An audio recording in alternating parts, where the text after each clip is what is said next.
নমস্কার বন্ধুগণ, আমি ইন্দ্রনীল পালিত। আপনারা শুনছেন আড্ডার আড্ডা।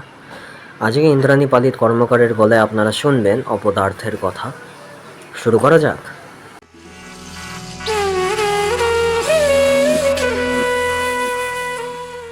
সেই রাতে যখন দিয়েছিলে ডাক, ঘড়িতে তখন বেজেছিল ৮। শুনিয়েছিলে আমায় অপদার্থের প্রলাপ। মনে পড়ে কি দিয়েছিলে কষ্ট কত কি?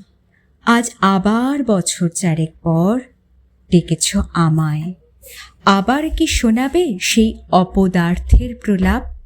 আবার যাব তোমার দ্বারে, তবে আজ শুনব না অপদার্থের প্রলাপ। আজ দেখাবো অপদার্থতা, দেখাবো আমার ব্যর্থতা। আজ শুধুই শোনাবো তোমায় অপদার্থের কথা। এতক্ষণ শুনছিলেন ইন্দ্রাণী পালিত কর্মকারের গলায় অপদার্থের কথা। লেখায় আমি ইন্দ্রনীল পালিত, কণ্ঠে ইন্দ্রাণী পালিত কর্মকার। আড্ডার আড্ডা।